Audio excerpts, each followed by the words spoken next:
What is good, YouTube? Andy back here from kaizentcgcanada. I run a six-figure online Pokemon business, and in this video I wanted to talk about sales channels, right? So when I started collecting back in COVID times, I was collecting a lot of different stuff, singles, slabs, sealed, and I wanted to trade and sell, and it's easy to buy, right? But at some point you got to move this stuff. You get bored of it, or it goes up. You want to realize your gains, and you got to look at the different sales channels that is out there. And obviously, I would recommend you try most of them out and see what works best for you. All of them have their pros and cons. So the first one, the easiest one, is obviously your local marketplace. So Facebook Marketplace, or any of those, like Craigslist is where I was selling stuff back then. Pokemon isn't too big on Craigslist now, but back in 2020, Craigslist,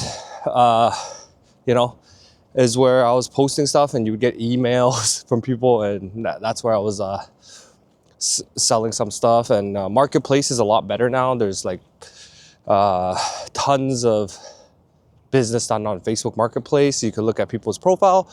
Obviously, the cons of that is you just gotta be careful out there. When you meet someone, make sure you meet in a public place for the first time. Try not to meet at your place. Meet somewhere you're comfortable with. Meet during the day, maybe not in the middle of the night, because I've heard stories of people getting robbed and jumped and stuff like that. Meeting in the middle of the night, or even bring someone with you if you're meeting, or just go to like the local McDonald's or public place, a mall. We have a mall here that a lot of people meet at. So yeah, just especially first transaction, just so you don't know who you're meeting on the internet. So I would say, Facebook Marketplace is pretty good. You're gonna get a lot of lowballers on Marketplace. So, and people get upset when people lowball and stuff like that. But hey, it's part of the game. You can either ignore them, or tell them to shoot a counter offer, whatever the case may be. But every 10, 20 offers, you might get one that's solid, right? So Facebook Marketplace is really good. And then from there, there's Facebook groups. So every state or every province, I'm from Canada, so we have a couple big Canada groups, and then we have like provincial groups, and like Vancouver has its own group, and Toronto and stuff like that. So that's a good place to sell. So you can do claim sales, you can do what you call auctions on there as well, and that's a good place to sell. Now it's going to be more work, and you just got to vet kind of like the people that are buying off you. Obviously, if they're paying, right? For us, it's EMT or PayPal goods and service. So, and then a lot of these groups still have like feedback sheets. So it's always good to check the feedback if someone is a well-known, reputable buyer. So just to protect yourself. And yeah, the Facebook groups are really good. That's how I started out. So those two were the two ways I started selling, and I didn't do too much trading. Like Marketplace, I would trade because it's local. But Facebook group, that's why I did a lot of buying and selling. That's where you can find also collections and stuff like that, right? So then after that, I found, I jumped on eBay, right? So eBay, I put it on there. Now eBay, you're gonna pay, 13.5% fees, and then you gotta calculate your shipping as well. But, way wider amount of people that you can reach, right? You could sell it just within your country, internationally, whatever you're comfortable with. Like I did mostly Canada and US, but I know some people that sell to Japan and Europe and what have you. And eBay's pretty streamlined now. So, the shipping process and the taxes, everything like that, like they help you with that. So eBay's another way. And then there's, social media, right? Social media is massive, and that's why I'm making these videos. Like, I'm starting to realize, if you really want to run this business long term, you got to have some sort of social media presence, whether it be on YouTube, Instagram, TikTok, Twitter, somewhere, right?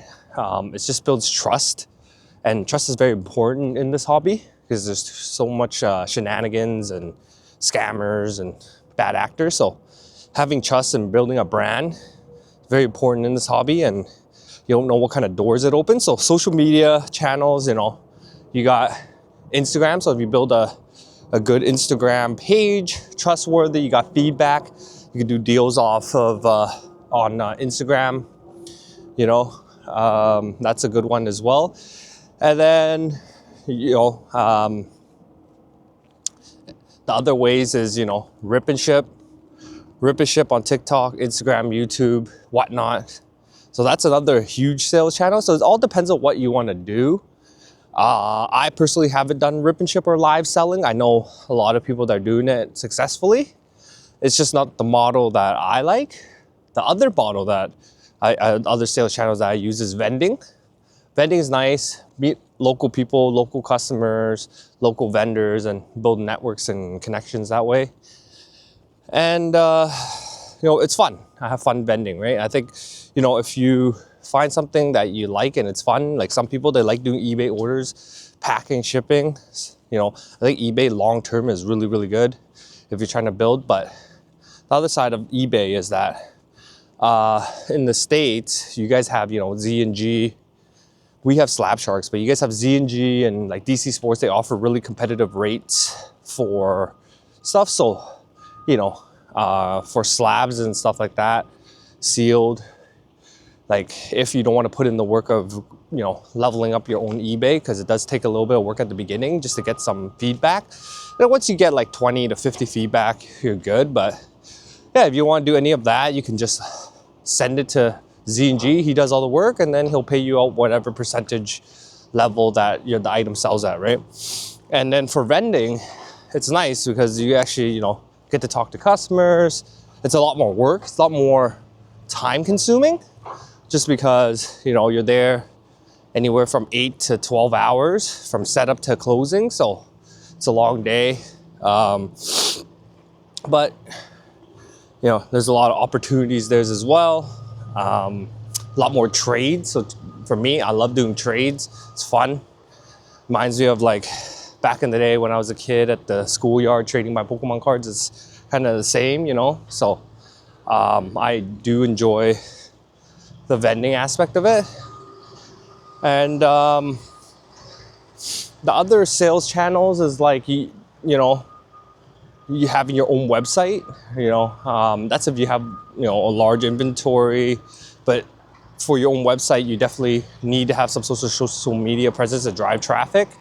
So having your own website is good because you're gonna have your own customers. Like eBay, when you sell on there, that's eBay's customers, right? You get, you don't get their email contacts and stuff like that. But if you have your own website, you pay less fees, and you get the contact information, which is really good. So having your own website is another way, but I wouldn't put that as a beginner, especially like if you're just looking to sell singles and slabs. Doesn't really make sense to have your own website. Now, if you're doing sealed, potentially, but English sealed is like really hard to get right now. Distribution is almost impossible to get. So, it's still nice to have your own website if you want it. That's another way as well. And then what else is there? So those are, and then the other sales channels, like, social media is probably one of the better ways to get product moving, especially on Instagram and YouTube and stuff like that. What am I missing is other sales channel, and then obviously, opening your own shop, right? That is probably the toughest one, just because it's the most riskiest. It takes a lot of upfront capital. It's a lot of risk opening your own store, and yeah, there's a lot of different sales models. It just really depends on what you prefer to do. And some people, they enjoy open LGS, right? And you know, they want to have their own storefront, they have the capital, they have the means to do it. Tons of new stores are opening across Canada, I'm sure in the US as well. So, you know, it's not to say it can't be done, it's just a different sales strategy, right? So I would say that would be like, I wouldn't personally open one just because the amount of risk and capital that you need to make money doing it. And for me, you know, I'll tell you guys, I utilize Instagram. I make sales on Instagram. We have eBay, you know, vending, and then we use the Facebook Marketplace, and we use Facebook groups, right? So those are kind of like the 5 sales channels that I'm using, and hopefully YouTube can be the 6th sales channel in the future, but we'll see. And then, yeah, and then having multiple sales channels just makes it a lot more opportunities to liquidate, because you got to learn how to sell, right?